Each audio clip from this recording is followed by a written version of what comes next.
প্রিয় দর্শক, সাম্প্রতিক বিষয় মুক্ত আলোচনার অনুষ্ঠান তৃতীয় মাত্রা দেখবার জন্য আপনাদের প্রত্যেককে সাদর আমন্ত্রণ। দেশের সর্বশেষ রাজনৈতিক পরিস্থিতি নিয়ে কথা বলবার জন্য এই মুহূর্তে আমাদের সঙ্গে স্টুডিওতে উপস্থিত আছেন আমার ভাই, ক্ষমতাসীন দল বাংলাদেশ জাতীয়তাবাদী দল বিএনপি থেকে নির্বাচিত জাতীয় সংসদ সদস্য এবং ডাক ও টেলিযোগাযোগ মন্ত্রণালয় সংক্রান্ত সংসদীয় স্থায়ী কমিটির চেয়ারম্যান জি.এম. ফজলুল হক, এবং আমার ডানে আছেন প্রধান বিরোধী দল বাংলাদেশ আওয়ামী লীগ থেকে নির্বাচিত জাতীয় সংসদ সদস্য এবং সাবেক প্রতিমন্ত্রী অ্যাডভোকেট মোহাম্মদ রহমত আলী। আমি প্রথমে সরকারদলীয় মাননীয় সংসদ সদস্য আপনার কাছে জানতে চাই, একটা কথা বেশ অনেকদিন যাবতই পত্রপত্রিকায় রাজনৈতিক পর্যবেক্ষকরা লিখছেন এবং অনেক রাজনীতিবিদরা বলছেন যে আমাদের দেশে এখন সৎ, দক্ষ, যোগ্য এবং দেশপ্রেমিক রাজনীতিবিদের খুব অভাব। আপনার কাছে কি এই কথাটি কিরকম মনে হয়? সার সংক্ষেপে বলবো, সার সংক্ষেপে যদি বলি তো এই কথার সাথে আমি একমত না। কারণ মেনি ম্যান মেনি মাইন্ডস এই প্রবাদটা যদি হয়ে থাকে, সঠিক হয়ে থাকে, তাহলে আমি এই কথার সাথে একমত পোষণ করতে পারি না। কারণ যারা কাজ করে তারা কাজ করেই যাচ্ছে সৎ, নিষ্ঠা, ন্যায়পরায়ণতা, দেশ সেবা, জনসেবা, রাষ্ট্রে এবং উন্নতির লক্ষ্যে, ভালোর লক্ষ্যে। কিন্তু যারা সমালোচনা করে তারা না, কিন্তু তাদের আলোচনা সমালোচনা কিন্তু পরিপূর্ণতা মানে তাদের আলোচনা সমালোচনাগুলি কিন্তু পুরোপুরি সঠিক না। কোথাও কোথাও কোনো ক্ষেত্রে সঠিক, কোথাও কোথাও সঠিক নয়। তার কারণ কাজের মধ্যে যারা মানে easy to say but difficult to do, যে কাজ করে সেই বুঝে যে কাজটা করতে কত কঠিন এবং কষ্ট, অ্যাচিভমেন্ট আনতে কত কঠিন। আপনি তো অনেক অভিজ্ঞ রাজনীতিবিদ, অনেকদিন যাবত বাংলাদেশের রাজনৈতিক প্রক্রিয়ার সঙ্গে যুক্ত আছেন, আপনার কাছে কি মনে হয়? রাজনীতিবিদরা দেশপ্রেমিক, সকল রাজনীতিবিদ দেশপ্রেমিক, কিন্তু রাজনীতিবিদদের মাঝখানে যারা অনুপ্রবেশ করছে তারা রাজনীতিকে কলঙ্কিত করছে, দোষীগ্রস্ত করছে। এখানে একটা উদাহরণ আমি দিতে পাই, আমার কাছে একটা পরিসংখ্যান আছে। আগে পার্লামেন্টে 1972 সালে পার্লামেন্টে 68% ছিল লয়ার, আর এই পার্লামেন্টে আমি পরিসংখ্যান নাম সহ নিয়েছি মাত্র 33 জন। তার মানে 11% হল লয়ার। তাহলে লেজিসলেশনের কাজটা যে শুধু লয়ারই করবে এটা না, অন্যান্য পেশার মানুষও করতে পারে। কিন্তু আগে আইনজীবী প্রভাবান্বিত ছিল জাতীয় সংসদ, এখন বিভিন্ন ব্যবসায়ী, ম্যাক্সিমাম ব্যবসায়ী শ্রেণী হয়ে গেছে, আপনার সংসদকে ভরপুর করে রাখছে। এবং ব্যবসায়ী, আমি তাদেরকে করবো না, ওই খাটো করে দেখবো না, নিশ্চয়ই সম্মান দিয়েই বলবো। কিন্তু একজন ব্যবসায়ী লেজিসলেশনে তার মাইন্ড ইনভেস্ট করা এটা সম্ভব হয়ে ওঠে না। এই জন্য যে ব্যবসা ইনভেস্ট করার জন্য তার মস্তিষ্কটা সবচেয়ে বেশি ব্যবসায়িক খাতে তার মস্তিষ্ক আপনার ইনভেস্ট করে। এই কারণে আজকে যে জাতীয় সংসদ সম্বন্ধে অনেকে অনেক ধরনের মন্তব্য করে, বা আমাদের, আমি যেখানে সুপ্রিম কোর্টে কাজকর্ম করি সেইখানে অনেক সময় এই ধরনের মন্তব্য করে যে পার্লামেন্টটাকে তোমরা কার্যকর করতে পারলা না, অকার্যকর। পার্লামেন্টকে কার্যকর করতে হলে পার্লামেন্ট সম্বন্ধে যাদের rules and procedure, parliament practice and procedure, constitution, এই নিয়ে যারা চিন্তা করবে এবং এই চিন্তা যারা আপনার নিজেকে সমৃদ্ধ করবে, তাদের দ্বারাই সম্ভব পার্লামেন্ট কার্যকর করা, নতুবা নয়। একটু অন্য প্রসঙ্গে যাই। না, আমি এই প্রসঙ্গে আমার একটু বিমত পোষণ করবো না, তবে আমি ওনার সাথে একটু সংযোজন বা সংশোধনী আমার আছে। সেটা হলো, আমি একটু পুরান দেশ টানতে চাই। আমরা যখন এখন যে জেলাগুলি আছে এগুলি কিন্তু তখন সাব ডিভিশন ছিল, মহকুমা ছিল। তখন এই আমরা যখন ছোটবেলায় ছাত্র রাজনীতিতে সম্পৃক্ত হই, ধরেন প্রায় আমার রাজনৈতিক বয়স ছাত্র রাজনীতি থেকে শুরু করে প্রায় 42 বছর, আমি 1962 সাল থেকে রাজনীতিতে পদার্পণ। তখন আমরা ওই যে সাব ডিভিশনাল অফিসার এসডি বলতো, তো ওনারা এসে যখন কোন সাব ডিভিশনাল মানে পোস্টিং হতো, এসেই হয়তো কি যে তখন আদালত পাড়া অথবা ওই মানে যেখানে ম্যাজিস্ট্রেট থাকতো, উকিলরা থাকতো, তাদেরকে বুদ্ধিজীবী মনে করতো। বুদ্ধিজীবী মনে করে তাদেরকে ডেকে সাব ডিভিশনটা কিভাবে চালাতো এটা বুদ্ধি নিত। কিন্তু আমি রহমত ভাইয়ের সাথে এডিশনটা দিচ্ছি, আমি অমর্যাদা করছি না উকিলের, ওকালতি এবং উকিল সাহেবদের অমর্যাদা করছি না, কারণ সারা দেশব্যাপী উকিল সাহেবরা আছে, অ্যাডভোকেট সাহেবরা আছেন, ওনারা হয়তো আমার প্রতি অসন্তুষ্ট হবেন অমর্যাদা করলে, কাজে আমি তা করছি না। বিসাইড দিস উইথ এডিশন, আমি যে জিনিসটা যে এডিশনটা দিচ্ছি সেটা হলো প্রাইমারি স্কুলের হেডমাস্টার আছে এখনো কিন্তু আমার শিক্ষক, এবং সে মানে যারা হেডমাস্টার সহকারী শিক্ষক যারা আছেন তারা এখনো দেখা হলে হয়তো তাদেরকে সালাম দিই, কিন্তু প্রাইমারি স্কুলের হেডমাস্টার কিন্তু মেট্রিক পাস অথবা অনেকে নন মেট্রিক জিটি, তার পিটি ট্রেনিং দিছে। তার ছেলে ছাত্র হইয়া আমরা যারা বেরিয়ে এসেছি, আমরা কেউ মাস্টার্স, কেউ পিএইচডি ডিগ্রি, কেউ ব্যারিস্টার, কেউ ডক্টরেট এই ধরনের নিয়েছি। তো এখন কিন্তু যে সংসদে যারা এসেছে, যে শুধু ওই আগের যুগের যাহা মানে ইংরেজ সেই বেনিয়া উপনিবেশিকতার কারণে শিক্ষা ব্যবস্থা দুর্বল ছিল দেশে, যার দিন ওই সময় অ্যাডভোকেটরাই সমাজের উচ্চ স্তরের বুদ্ধিজীবী ছিল, তার চেয়ে এখন ব্যারিস্টাররা বেরিয়ে এসেছে, আমরা কি ব্যারিস্টারদের অমর্যাদা করব? আর এখন যে পিএইচডি ডক্টরেট যারা আসছেন, এই ডক্টর মানে আলাউদ্দিন, ওনার দলের এমপি, ওনাকে কি অমর্যাদা করব? প্রফেসর বেরিয়েছেন, ওনাকে কি অমর্যাদা করব? আমাদের যেমন ব্যারিস্টার আছেন, ওনাদের কি অমর্যাদা করব? ব্যারিস্টার মদুদ আহমদ সাহেব আছেন, ব্যারিস্টার দিয়ে মানে আরো উঁচু স্তরে চলে গেছেন আমাদের সংসদ এখন। কাজেই সংসদ মর্যাদাশীল, 33 জন আমাদের ধরেই করেছেন। এরপরে বিচারপতি দিয়ে হয়েছে, তারপরে মেজর জেনারেল যারা মানে চিফ অফ আর্মি স্টাফ, এর সার্বভৌমত্ব রক্ষা করতে গিয়ে যারা দেশকে ভালোবেসে দেশপ্রেমিক হয়ে, তো ঠিক তাদেরকে দিয়েও আমাদের সংসদ গড়া।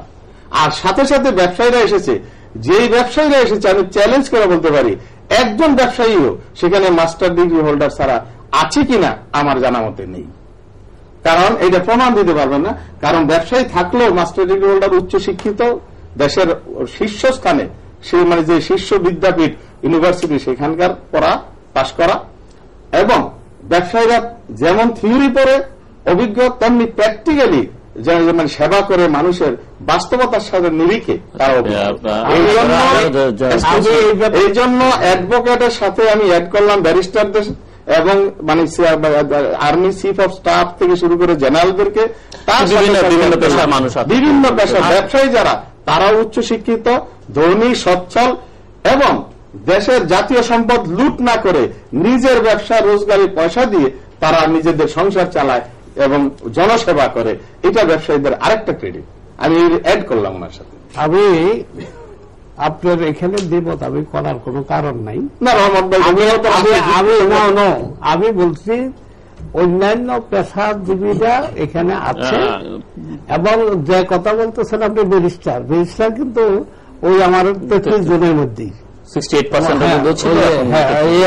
11% ব্যারিস্টার মদুদ সাহেবের নাম আছে, ব্যারিস্টার আমিনুল হক সাহেবের নাম আছে, এইরকম যারা মুজাম্মেল হক সাহেবের নাম আছে যিনি জাস্টিস ছিলেন। কাজে ওই 33 বার করছি আমি, আমার পরিসংখ্যান এই সংসদ থেকে নিছি, যে আমাদের একটা সেমিনার হয়েছিল। আমি আপনি কিন্তু ব্যবসায়ীদেরকে খোঁচা দিয়েছেন, আপনার প্রফেশন হলো ওকালতি, মক্কেল কিভাবে আসবে, কত ফি দিবে, মহরি কত ইত্যাদি একটা চার্জ করেন, আর ব্যবসায়ী হলো যে আমি কি ব্যবসায়ীদেরকে আমি কন্ডেম করে বলিনি, উনি বলেছেন যে তাদের সম্মান দিয়ে কথা বলছেন, আমি সম্মান দিয়ে কথা, ব্যবসায়ীদেরকেও আমি সম্মান দিয়ে কথা। আপনারা দুজনই প্রায় একমত, খানিকটা বিতর্ক থাকলেও একমত পোষণ করেছেন যে রাজনীতিবিদরা সৎ, দক্ষ, যোগ্য। ডিসেম্বর মাস চলছে, এদেশের মানুষ মুক্তিযুদ্ধ করে দেশটিকে স্বাধীন করেছে, অনেক রক্তক্ষয়, ত্যাগ, তিতিক্ষার বিনিময়ে। একথা এখন বলা হচ্ছে যে প্রায় সকলেই বলছেন, এবং আপনাদের দুদলের অনেক নেতারাও স্বীকার করে নিয়েছেন যে আমাদের মুক্তিযুদ্ধের স্বপ্নগুলো এখনো সেই অর্থে অর্জিত হয়নি। বেসিক যে আকাঙ্ক্ষাগুলো মানুষের ছিল, একটি ভূখণ্ড, একটি পতাকা, একটি জাতীয় সঙ্গীত পাওয়া ছাড়া, একটি সংবিধান পাওয়া ছাড়া, সেই অর্থে বাকি অর্জনগুলো সেই অর্থে অর্জিত হয়নি। কারণ কি বলে আপনি মনে করেন? বা একমত পোষণ করেন কিনা? মিস্টার জিল্লু, আপনাকে অসংখ্য ধন্যবাদ। অত্যন্ত ইম্পর্টেন্ট কোশ্চেন। এবং রাজনীতিবিদরা যদি সৎ, দক্ষ, যোগ্য এবং দেশপ্রেমিক হয়ে থাকে তাহলে এই 32 বছরে তো সেগুলো অর্জিত হবার কথা আমাদের। অত্যন্ত সুন্দর কথা। প্রথমত আমি এই প্রসঙ্গে একটু মানে মেসাল দিব। সেটা হলো কি, এক যুগে এক জীবনে মানে কেউ কোনোদিন একটা মানুষের জীবনে কেউ কোনোদিন পূর্ণাঙ্গতা এবং সবকিছু সমাধা করে যেতে পারে না। এই ক্ষণিকের পৃথিবী এবং স্থায়ী আবাস মানুষের জীবন তো আবার একটাই। হ্যাঁ, আচ্ছা, তো কাজেই মানুষের যেন এই ক্ষণিকের এই পার্থিব জগতে তেমন করে যেতে পারে না, পরজন্মে গিয়ে যদি চলে যায়, ঠিক এমনি ভাবে যুগে যুগে যারা গড়ে তারা কিন্তু গড়ে যায়। আর্কিমিডিসের সূত্র দেখেন, বৈজ্ঞানিকের দেখেন, তারা আবিষ্কার করে গেছে, যার দরুন আমরা প্লেন আজকে এই আধুনিক প্রযুক্তিতে আমরা এখানে বসে সারা জাতির সামনে দুটো কথা বলার সুযোগ পেয়েছি। এটা আমরা আবিষ্কার করি নাই, কেউ আবিষ্কার করেছে। যারা করে গেছে দেখেন তারা ভোগ করে যেতে পারে নাই, আর ভোগ করছি আমরা, কথা বলছি। সুতরাং আমি সংক্ষেপে নিয়ে আসলাম কথাটা খুব জিস্টে, যে যারা মুক্তিযুদ্ধ করেছে, আমি তখন একজন ইয়াং লোক ছিলাম এবং মুক্তিযুদ্ধের আমি নিজ হাতে মুক্তিযুদ্ধ করি নাই, বাট মুক্তিযুদ্ধের সাপোর্ট দিয়ে, সমর্থন দিয়ে, সহযোগিতা করে সেটা মুক্তিযুদ্ধ হয়েছে। 7.5 কোটি মানুষ এদেশে মুক্তিযুদ্ধ করেছে, কিয়দংশ ব্যতীত, এক্সেপশন বাদ। যারা মুক্তিযুদ্ধ করেছে তাদের অধিকাংশই আমাদের বয়সী, আমার ওনার চেয়ে বেশি বয়সী অনেকেই মরে গেছেন। কাজে আর অনেকে আমরা কেউ কেউ আছি যারা ইয়াং ছিলাম, আমরা আছি। আমরা হয়তো কিছুদিন পরে হয়তো বা থাকবো না। নেক্সট জেনারেশন যারা আসছে তারাই এই মুক্তিযুদ্ধের ফল ভোগ করবে এবং সেটা লালন করবে, পালন করবে, রক্ষা করবে এবং মর্যাদা দিবে। আর আমরা যে কিভাবে যুদ্ধ করেছি, আর আমাদের সাথে 7.5 কোটি কিভাবে যুদ্ধ করেছে, প্র্যাকটিক্যাল অভিজ্ঞতাটা এই জেনারেশন অথবা নেক্সট জেনারেশনের প্র্যাকটিক্যাল অভিজ্ঞতা নেই। কাজেই তারা ইতিহাস থেকে যেটুকু শিক্ষা নিবে ততটুকুই পালন করবে, আমরা ততটুকুই আশা করতে পারি। এবং আমাদের মুক্তিযুদ্ধের স্বাধীনতা অর্জন করে যে আমরা একটা দেশ, একটা মানচিত্র এনেছি, পৃথিবীর বুকে একটা বাংলাদেশ বলে একটা স্বীকৃতি লাভ করেছে এবং আমরা বাংলাদেশী বলে গর্ববোধ করি। ঠিক এটা রক্ষা করা যে কঠিন, মানে কত আরো তার চেয়েও কঠিন। যুদ্ধ করে দেশ স্বাধীন করা যেমন যত কঠিন, তার চেয়ে বেশি কঠিন হলো রক্ষা করা। আমরা এই 30 বছর, প্রায় 32 বছর চলছে, পার হয়ে গেল। এখন এই 32 বছরকে যদি রক্ষা করতেই আমরা না পারতাম, এই বর্তমান জেনারেশন রক্ষা করতেই না পারতো, তাহলে তো এই দেশ থাকতো না, পরাধীনতা আবার চলে যেত। এই জন্য সময়টা কিন্তু জেনারেশনের গ্যাপ বা জেনারেশন টু জেনারেশন না, আপনার কথাটা ছিল যে অর্জন হয়নি, যে উদ্দেশ্যগুলো ছিল, উদ্দেশ্য ছিল সোনার বাংলাকে, যেমন হয়তো তৎকালীন আমাদের শেখ মুজিবুর রহমানের নেতৃত্বে সকল দলের সম্পৃক্ততায় যুদ্ধ হয়েছিল 7.5 কোটি মানুষের। একা আওয়ামী লীগ যুদ্ধ করে নেই, তারপরে নেতৃত্বে সংগ্রাম হয়েছিল, যুদ্ধ করেছিল শহীদ রাষ্ট্রপতি জিয়াউর রহমানের মুক্তিযুদ্ধ স্বাধীনতার ঘোষণার মাধ্যমে। ওনার সে বন্দুক ধরার সাথে সাথে 7.5 কোটি ঝাঁপিয়ে পড়েছিল। অনুপ্রেরণা দিয়েছিল শেখ মুজিব, যুদ্ধ করেছে শহীদ জিয়া এবং 7.5 কোটি মানুষ। সেটার উদ্দেশ্য ছিল এই দেশকে সুন্দর করে গড়বে, গড়তে স্বাধীনতা এনেছে। গড়তে গিয়ে যারা প্র্যাকটিক্যাল, তখন শেখ মুজিবুর রহমান গড়তে গিয়ে দেখেছে যে 8 কোটি কম্বল এসেছে, নিজেও বক্তৃতায় বলেছে যে 7.5 কোটি মানে 8 কোটি মানুষ, 7.5 কোটি 8 কোটি হয়েছে, কম্বল আসলো 8 কোটি, এখন আমারটা গেল কোথায়? সকলে পেয়েছে সোনার খনি অন্যান্য দেশ, আমি পেলাম চোরের খনি। এই যে কথাগুলি উনি বলে গিয়েছেন, উনি দেশপ্রেমিক ছিলেন, আমি অস্বীকার করব না, নেতা ছিলেন, কিন্তু উনি ওই যে স্বাধীনতার পর যে একটা কাউন্টার বিপ্লব হওয়ার কথা ছিল, সেই কাউন্টার বিপ্লব, সেটা আমরা বিপ্লবে ওই যুদ্ধ করে বিপ্লব যে তা নয়, আমরা সাজানো গোছানো বিপ্লব উনি করতে, ওনার আমলে হইতে হয় নাই, করতে করে যেতে পারে নাই। এবং বরং কি করেছে, যারা বিপ্লব করেছে, বিরোধিতা করেছে, জাসদ দল নামদারি, মন্ত্রীর বাসা ঘেরাও করেছে, ব্রাশ ফায়ার সেখান থেকেই শুরু হয়েছে, যেই ব্রাশ ফায়ার আজ পর্যন্ত চলছে এবং অরাজকতা চলছে, সন্ত্রাসী চলছে। এই জন্যই হয় নাই, কিন্তু ওইখান থেকে শুরু হয়েছে ব্যাংক লুট, ওই শেখ মুজিবের আমল থেকে শুরু হয়েছে, ব্রাশ ফায়ার মন্ত্রীর বাসা থেকে শুরু হইয়া এই রব সাহেব, জলিল সাহেব, ওনাদের নেতৃত্বে শত শত মানুষকে ব্রাশ ফায়ার করে মারছে। এই হলো মূল কথা। এই জন্য অর্জন হয় নাই, আমি আপনার উত্তর দিলাম। উনি দুটো কথা বলেছেন, একবার বলছেন যে অর্জন হয়নি, আরেকবার বলছেন যে অর্জন যেগুলো হয়েছে সেগুলো আসলে যারা করছেন। জি, মুক্তিযুদ্ধ মাস এটা 16ই ডিসেম্বর আমাদের বিজয় দিবস। আমিও একজন লিডিং মুক্তিযোদ্ধা ছিলাম, কারণ আমি ফ্লাইট কুরিয়ার হিসেবে দায়িত্ব পালন করছি, প্রত্যেকটা সেক্টরে গেছি। এমন কোন সেক্টর কমান্ডার ছিল না যার সাথে আমার সম্পর্ক ছিল না, কারণ আমি ওই 8 নম্বর থিয়েটারে উসমানী সাহেব এবং জিএম চ্যাটার্জি, মিস্টার বোস, একটা প্লেন আমার আন্ডারে ছিল। সেই রকম মুক্তিযোদ্ধা আমি, কাজে আমার চোখে সারা মুক্তিযোদ্ধারা এবং ওই নরসিংদীর যে নজরুল ইসলাম সাহেব ছিল পাবলিক রিলেশন অফিসার, তিনি ওইগুলি ওই যে ওয়ার বুলেটিন, ওই যে চরমপত্র করতো না মুকুল সাহেব, এইগুলি সাদ্দিক বাংলা এইগুলি দিত। কাজেই এইটা ছবিটা আমার কাছে যত সুস্পষ্ট, যারা ওই দায়িত্ব পালন করে নাই, আমি একটা তখন সরকারি দায়িত্ব ছিল এটা আপনার এই যে বাংলাদেশ সরকারের, বিপ্লবী সরকারের মুজিবনগর থেকে স্বাধীন মুজিব সরকারের ওই দায়িত্ব আমি ছিলাম। এইখানে উনি তারা বলছে যে না, আমি একটু আমি কিন্তু একটা শব্দ বলি নাই, আপনি যখন কথা বলছেন আমি কিন্তু একটা শব্দ বলি নাই। এখন কথা বলতে দিবেন না, এখানে কথা বলতে দিবেন না।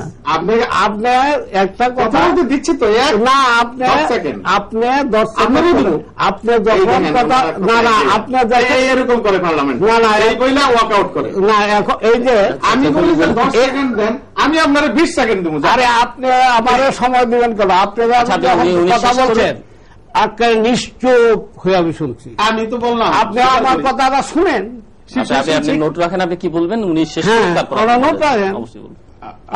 নোট রাখেন, জিনিসটা যদি ফাঁক দিয়ে বলি তাহলে আর আমি কিন্তু বলিনি, এবং আপনি যতবার কথা বলবেন আমি তো শব্দটি করবো না। না আমি করিনি, আপনাকে টু শব্দ করলে আমি কিছু বলবো না। আমি করবো কেন? আমি আপনাকে ফ্রিনেস দিব, আপনি আপনার বক্তব্য দেবেন, আমি আমার বক্তব্য দেব, আমি আপনারটা শুনবো। এই যে আপনিও একটু কাগজ দিচ্ছেন, নোট করে রাখবো, আপনিও নোট করে রাখবেন। বলেন, আমার নোট লাগবে না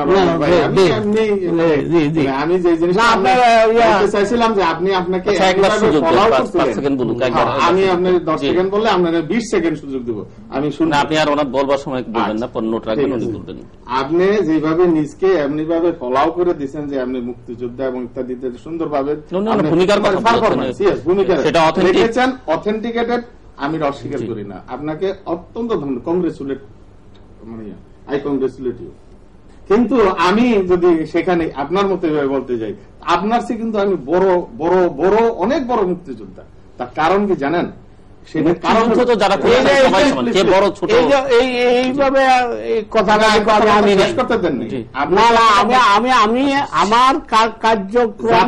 প্রকাশ করেছেন আমি আমার কার্যক্রমটা এই জন্য না না আমি কিন্তু আমিও রাগিনি, আমি রাখো আমার বলতে দিলেন না। কোথায় আমি আপনার অনেক বড় প্রমাণটা হলে এই যে আমি এক সময় তৎকালীন এনএসএফ করতাম, তখন মুসলিম লীগের বি টিম ছিল একটা student party, national student party NSF. আমি সেটা দোলন গ্রুপ করতাম এবং জমির আলী গ্রুপ ছিল ভিন্ন, এখনো মুসলিম লীগ করে।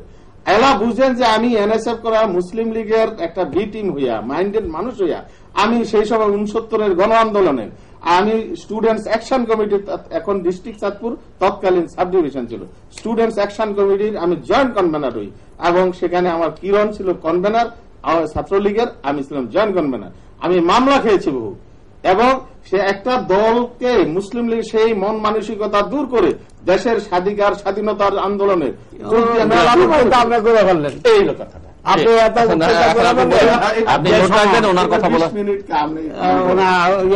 আমি আপনাকে ডিস্টার্ব করবো না, আপনি আমার ডিস্টার্বটা করেন না। আর যদি করতে চান তাহলে ঠিক আছে।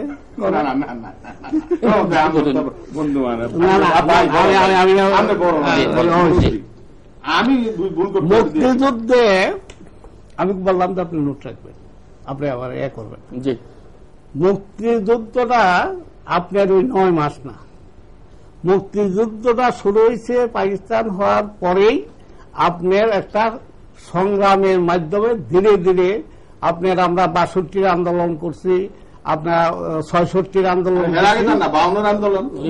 ঠিক আছে, তারপরে 69 গণ আন্দোলন হয়েছে, 6 দফা 11 দফার আন্দোলন হয়েছে, তারপরে আপনার স্বাধীনতা ঘোষণা হয়েছে এবং মুক্তিযুদ্ধে লাফায় পড়ছে এবং সারা বাংলাদেশের মানুষ ওই মুক্তিযুদ্ধের সমর্থন যারা না, এবং অনেক ছাত্র যুবক তারা জীবনও দিছে।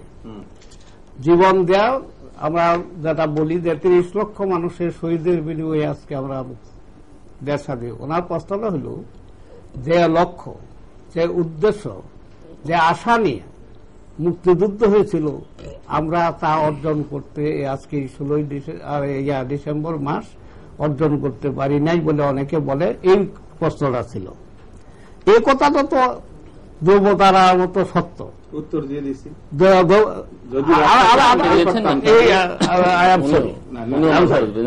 আপনি আবার কথা বলতে চান, করে নোট করেন। আমি তো আপনাদের তোর শব্দ দুমশাই নেই।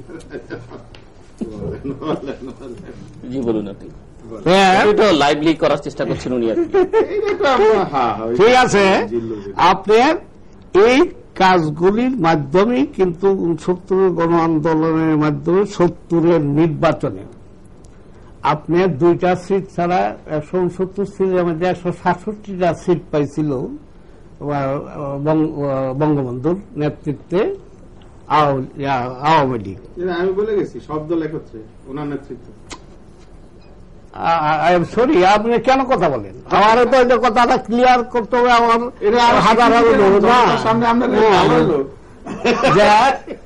জনগণের রায়কে পেল বঙ্গবন্ধু শেখ মুজিব, নেতৃত্বকে পেল জনগণের শেখ মুজিব, কর্তৃত্বকে পেল শেখ মুজিব, সরকার গঠন করতে না পারল নেতৃত্ব কর্তৃত্ব যদি জনগণের রায় শেখ মুজিব পায় থাকে, শেখ মুজিবই ঘোষক হওয়ার একমাত্র অধিকারী, আর সেকেন্ড ম্যান ঘোষক করতে পারে না। এইটা সাংবিধানিক ভিত্তিক। আপনি আর্টিকেল 7 অব দি কনস্টিটিউশন আপনি বলতেছেন যে জনগণই ক্ষমতার মালিক, জনগণের অভিপ্রায় ইচ্ছাই প্রতিফলিত হবে। তাই যদি হয় আজকের সংবিধানের মধ্যে, তাইলে জনগণের রায়টা তো বঙ্গবন্ধু শেখ মুজিবকে দিচ্ছে, অন্য কাউকে দেয়নি। এবং বঙ্গবন্ধু শেখ মুজিবই স্বাধীনতার প্রকৃত ঘোষক, তারই ছিল নেতৃত্ব, তারই ছিল কর্তৃত্ব। এখানে আর সেকেন্ড কেউ আসতে পারে না। এইভাবে অনেকেই রহমত আলীও যদি আমি স্বাধীনতা ঘোষণা করলাম, এই জন্য রহমত আলী স্বাধীনতা ঘোষণা হবে না। তাই এইগুলো। আর যে প্রশ্নটা উনি করছে, হ্যাঁ, যে স্বপ্ন দিয়ে, যে আশা নিয়ে, যে আকাঙ্ক্ষা নিয়ে আমরা মানুষের সুখ শান্তির আশা নিয়ে, সোনার বাংলা করার চিন্তা নিয়ে যে যুদ্ধ করেছিলাম, সেটা আজকেও সেটা আমরা করতে পারি নাই। এটা আমাদের সকলেরই ব্যর্থতা হিসাবে মেনে নিতে হবে। তবে আজকের দিনে আমরা কি উপহার দিচ্ছি? আজকের সরকার, আমি বলি না, আপনি কিন্তু এখনকার সরকারের এই প্রসঙ্গে আজকে সরকারের প্রসঙ্গে আমরা পরে যাই না, মুক্তিযুদ্ধের চেতনার লক্ষ্যে আমরা এই যে উনিও যারা বলছেন, একটা শ্রেণী সেই দিন স্বাধীনতার বিরুদ্ধে কাজ করছে।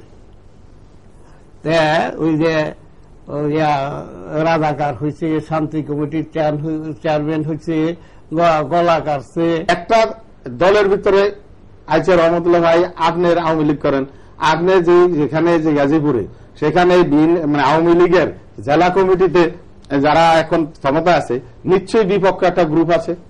আমার বিএনপি জেলা কমিটি আছে, বিপক্ষ একটা গ্রুপ আছে, তারা ক্ষমতা আসতে চায়, এটা কমিটিতে আসতে চায়। প্লাস আমি এমপি নমিনেশন পাই, আমনে পান, আরেকজন আবার আপনার লোক টক্কা দিচ্ছে, আমার লোক টক্কা দিয়ে চায়, নমিনেশন তো চায় না। একই দলের ভিতরে যদি 2টা গ্রুপ থাকে, একটা দেশের ভিতরেও কিন্তু দুইটা, আমরা সরকারি দল, আমি বিরোধী দল, দুটা গ্রুপ। আপনার শেখ মুজিবুর সময় মানে যেমন একটা দেশ রক্ষা করতে, সার্বভৌমত্ব রক্ষা করার জন্য কি করেছে, সেই আমাদের মর্যাদাশীল এবং ওয়েল ট্রেন্ড যে সেনাবাহিনী, সেই সেনাবাহিনী ছিল, সেখানেও কিন্তু একটা ডিভিশন সৃষ্টি করে রাখছে উনি, রক্ষী বাহিনী সৃষ্টি করে, রক্ষী বাহিনী করে। সেই রক্ষী বাহিনীর অত্যাচার আজও মানুষগুলো নেই, আমার আপনার বয়সী লোকরা, ওরা হয়তো সেই অত্যাচার দেখেনি।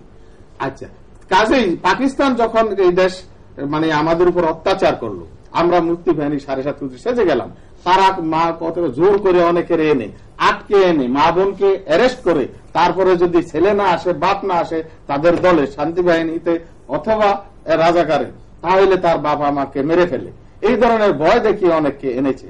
ঠিক তারা সেখানে রাজাকার আলবদর হয়েছে, তারা রাজাকার আলবদর আজকে হয়তো বা নাই, মরে গেছে, এবং সেই বয়সে তারা মুক্তি বাহিনীও যারা আছে অনেকে গেছে, অনেকে বেঁচে আছে।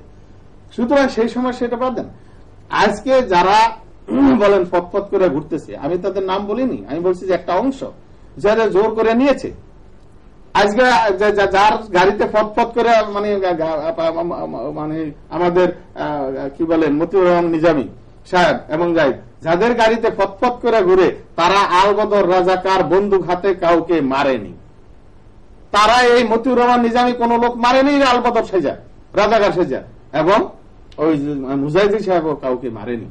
সুতরাং আপনার এই কথাটার আমি দ্বিমত পোষণ করলাম, এটা জাতির কাছে বা জাতি শুনুক আপনার প্রশ্নের উত্তরে। আরেকটা হলো, উনি যে কথাটা আমার কিন্তু এটা মনে ব্যথা লাগছে, আমি এটা বলবো, আমি একজন দেশপ্রেমিক এবং জাতির জন্য সঠিক তথ্য তুলে, আমি আপনি মানে রহমতুল্লাহ ভাই যদি সঠিক তথ্য তুলে না ধরি, ইতিহাস বিকৃত করি, আমাদের মতো এই পর্যায়ে উচ্চ পর্যায়ের লোকরা যদি বিকৃত ইতিহাস তুলে ধরিতে, জাতি শিখবে কি? ভুল তথ্য শিখবে।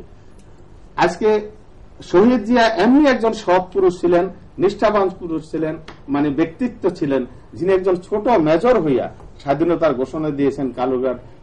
আমার নিজের কানে শুনেছি যে আমি মেজর জিয়া বলছি, এবং ইংরেজিতে বলেছি, I Major Ziaur Rahman on behalf of Bangladesh government I declare the independence of Bangladesh and liberation war.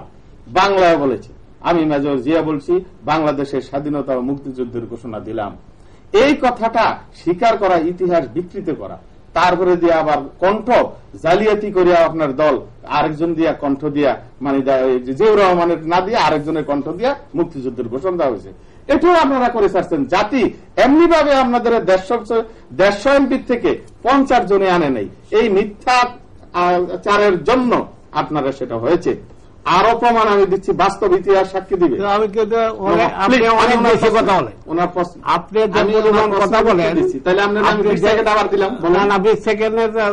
আমি নিছিলাম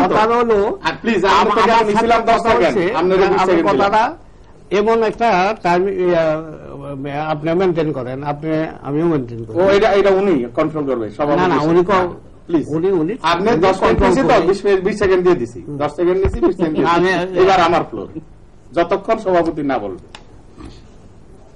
আমার শহীদ জিয়া একটা মানে ছোট্ট মেজবর হয়ে, আমি আগে স্বীকার করেছি, সংগ্রাম করেছে মানে শেখ মুজিবুর রহমান, সকল দল মিলিয়ে ন্যাপ এটা সেটা যত আছিল সকল দল মিলিয়ে আমরা, এবং মুসলিম লীগ, ওই যে আমি বললাম, সে মুসলিম লীগের একটা অংশ মিলিয়ে যেমন এই পর্যন্ত সংগ্রাম আমরা সকলে মিলে করেছি।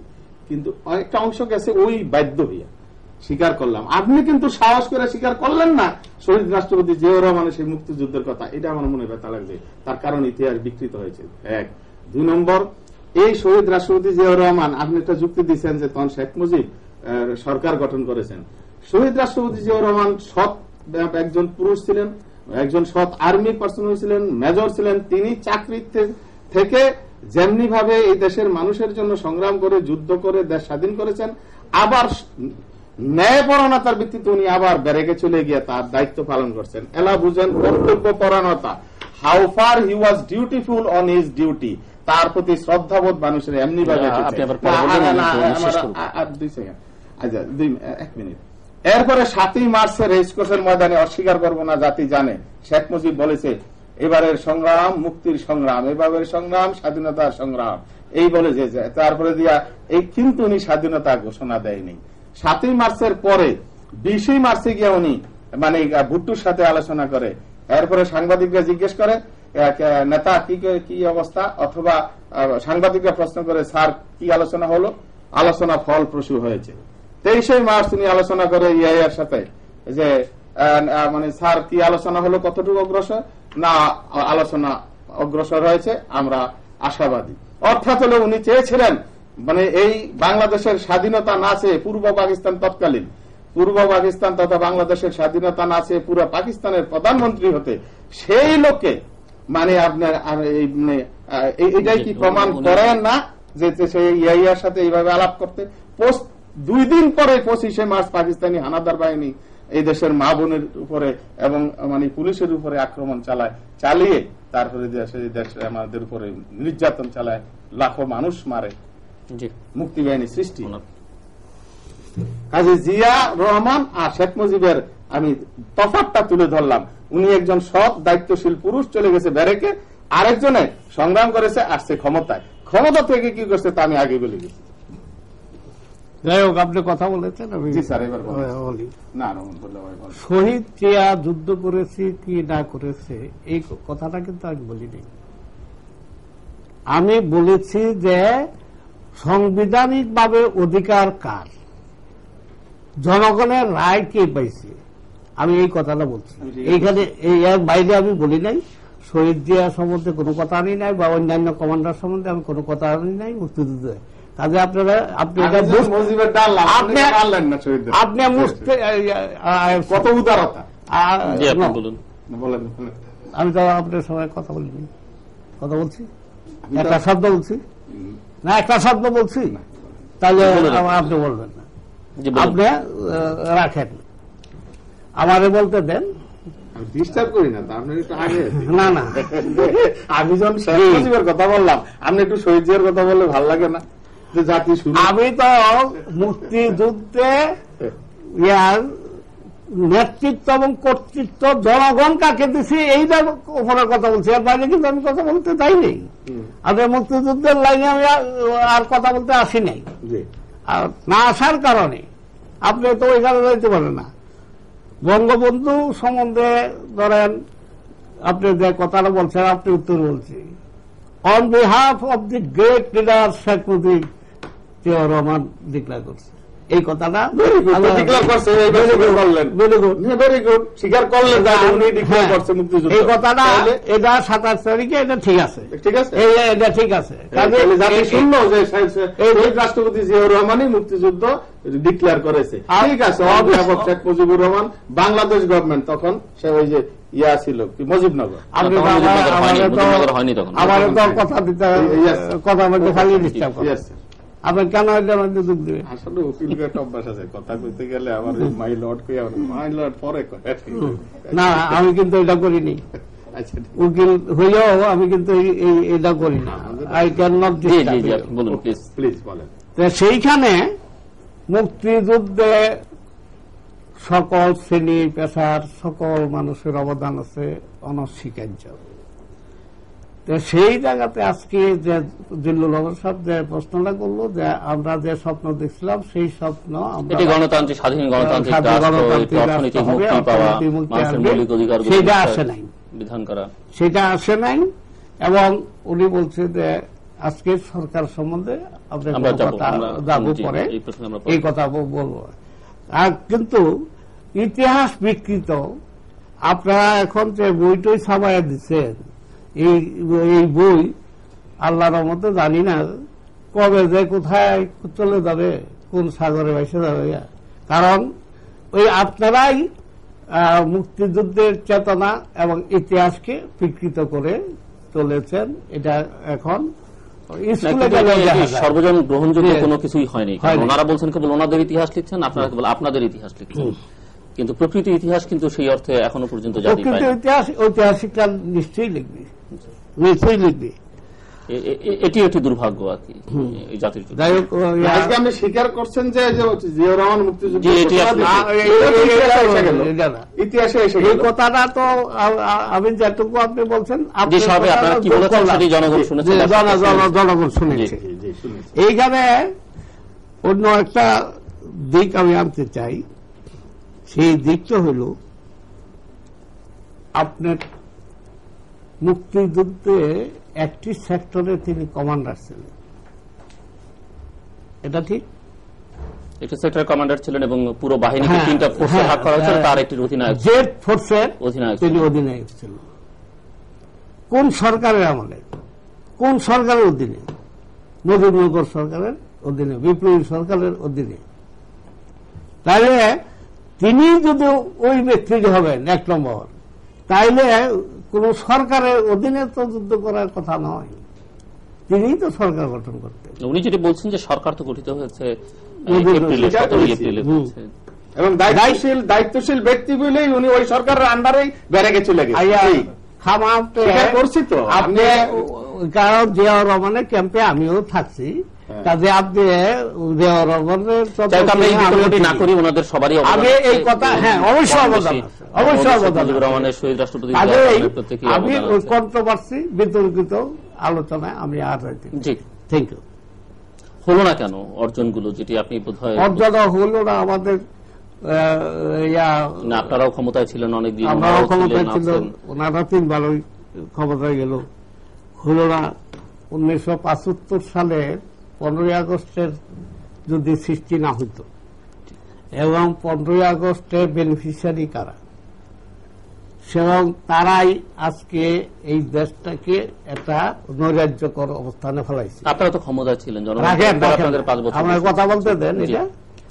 এবং 1976 সাল, 1978 সালে আপনি শত শত মুক্তিযোদ্ধা সৈনিক কিন্তু নিহত হইল।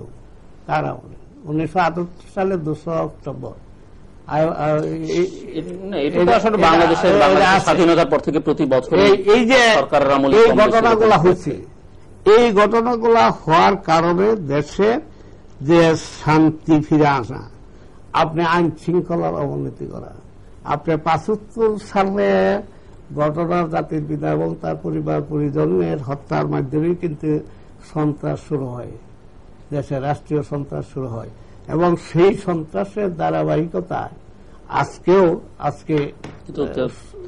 75 আগেও তো সন্ত্রাস ছিল, এটা তো সারা ছিল না। ভালো মুরব্বী মানুষ তো স্বীকার করেছে, আপনি বলেছেন, মানে সেই কারণেই হয়নি। 75 ওই সময় শেখ মুজিবুর আমলেও সন্ত্রাসী হয়েছে, এবং এটা উনি স্বীকার করেছেন, ভালো করেছেন। না না,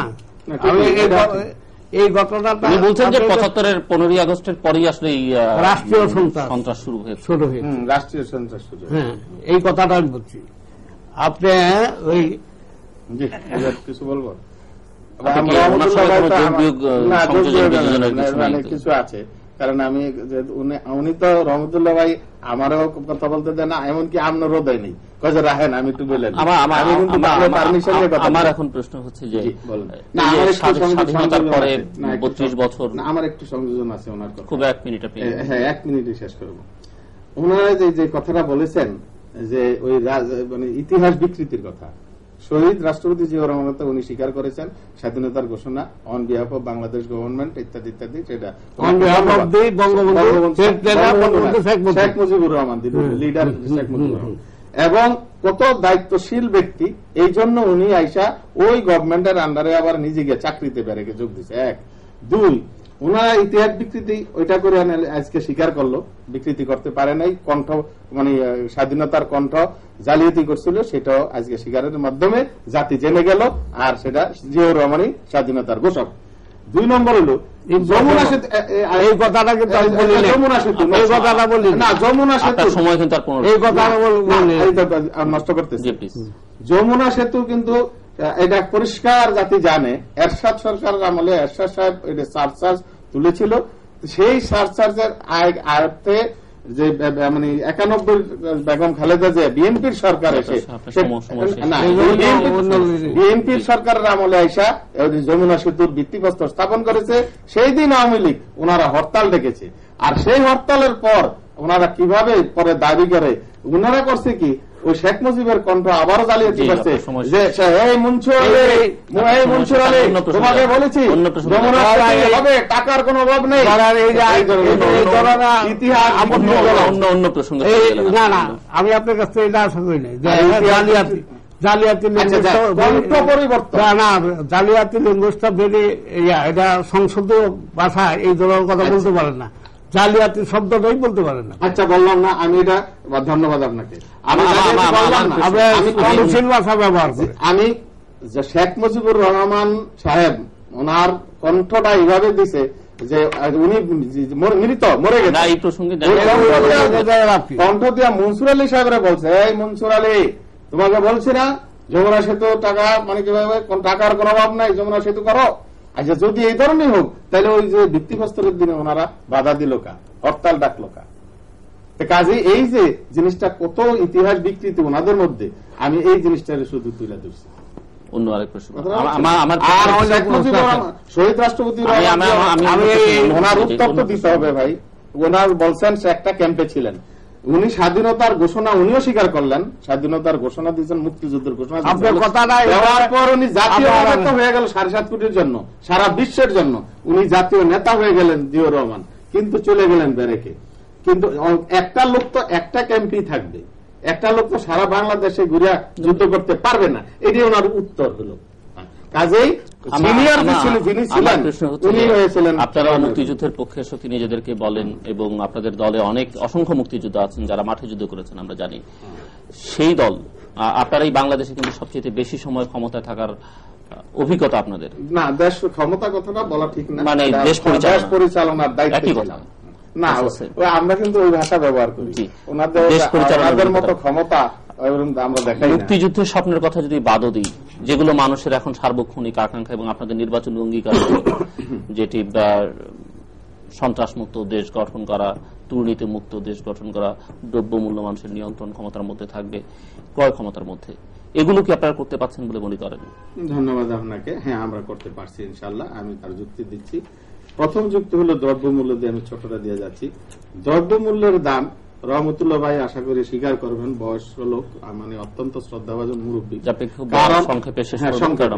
কারণ আমাদের এই আমার 59 বছর বয়স, আপনার 65-67 বছর বয়স, এই বয়সে আপনারও বয়স কম হয় নাই, তিনজনের বয়সে জাতি যারা শুনছে আজকে এই টিভির পর্দায়, ঠিক তারাও স্বীকার করবে।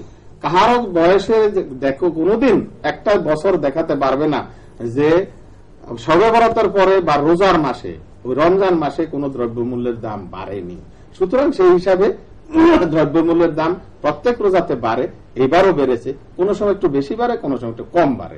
এটা বিভিন্ন উত্তরবঙ্গে আমাদের সেখানে ফ্লাড হয়েছে, মহঙ্গা হয়েছে, বিভিন্ন কারণে হতে পারে অনেক সময়, এলো এক।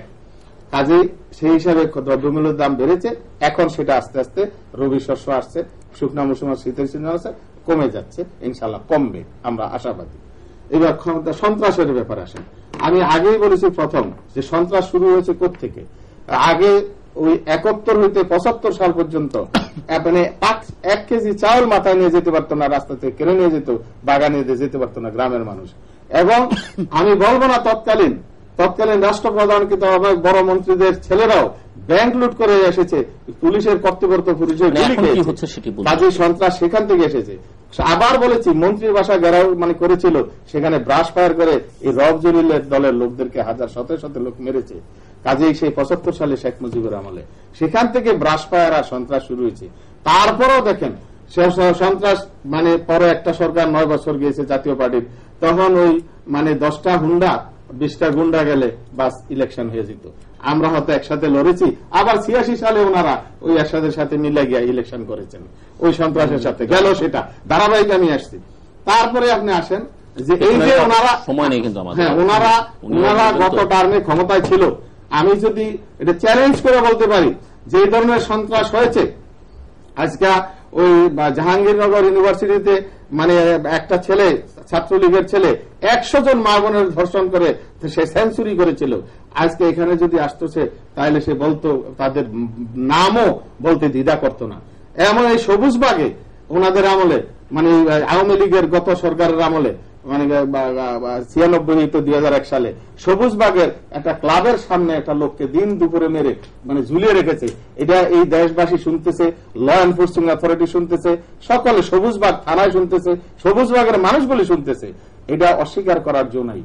আজকে একটা এমন ধরনের ঘটনা দেখাতে পারবে না দিন দুপুরে বিএনপির আমলে 4 দলীয় ঐক্য জোটের এই সরকারের আমলে এইভাবে টানে মানে মাথা ঝুলিয়ে রেখেছে দিন দুপুরে মেরে। কাজেই হ্যাঁ, এখন সন্ত্রাস পুরো দমে আমরা নির্মূল করতে পারিনি এখনো, তবে সময় এখনো যায়নি, আরো 3 বছর আছে, ইনশাল্লাহ অপেক্ষা করুন। সবে মাত্র শুরু হয়েছে। আমরা এই ঢাকা শহরও কারফিউ দিয়ে দিয়ে ড্যামরা ধরেছে, বিভিন্ন জায়গায় ধরেছে। এইভাবে আমরা সন্ত্রাস ইনশাল্লাহ আমাদের এই টার্মে আমরা সন্ত্রাস যেমন নির্বাচনী ইশতেহারে ওয়াদা দিয়েছি নির্মূল করে ইনশাল্লাহ এই বর্তমান ইনশাল্লাহ দুর্নীতিও করতে পারবে। দুর্নীতি আপনি বলেছেন আপনার সাথে চলে না, ওনার সাথে চলে, আমরা হয়তো রাজনীতি করি। দুর্নীতি আমাদের কোথায় যে দুর্নীতি কে করে, সেই দুর্নীতি যে করে সে জানে, আর দুর্নীতির যে দুর্নীতি করতে সাহায্য করে সে জানে। আমাদের চোখে আমরা দুর্নীতি দেখি না, কারণ আমাদের দেশে দুর্নীতি নাই। দুর্নীতি তাহলে যে ট্রান্সপারেন্সি ইন্টারন্যাশনাল শীর্ষে রাখে বাংলাদেশকে দুর্নীতির, এটা পুরান ধারাবাহিকতায় আমরা সেটা এখনো মুক্ত করতে পারি না। উত্তরাধিকারী সূত্রে আওয়ামী লীগ থেকে যে দুর্নীতি 1 নম্বর শীর্ষ স্থানে আমাদের বাংলাদেশ আছে, ওই যে আওয়ামী লীগ সরকারের আমলে মানে খেতাব পেয়েছি, ওই খেতাব থেকে আমরা ওইটারে পুরাপুরি মানে কমাবেন বলেছিলেন, কমাতে এখনো পুরোপুরি পারি নাই বলে ওই খেতাবটা রয়ে গেছে। আপনার পালা। আমি একই শব্দ বলি, উনি যাতে না বলি না। দুর্নীতি 2001 সালে 1 নম্বর, 2002 সালে 1 নম্বর, 2003 সালে 1 নম্বর। কাজে দুর্নীতি দমন করার যে অঙ্গীকার রাষ্ট্রীয়ভাবে দেওয়া হয়েছিল তার 1 ইঞ্চ আগায়নি, 1 ইঞ্চ আগায়নি। 1 নম্বরই আছে। এই সরকারকে জনগণ বলে, বাংলার জনগণ বলে যে এটা একটা সন্ত্রাসী সরকার। বাংলার শব্দটা বাংলাদেশ, আমি বাংলাদেশের কথাই বলছি, আপনি শুনলেন না, শুনলে কথা বলছি বাংলা। আমি কিন্তু আপনার সময় আপনি যা রং কর আর ভালো কর বলি,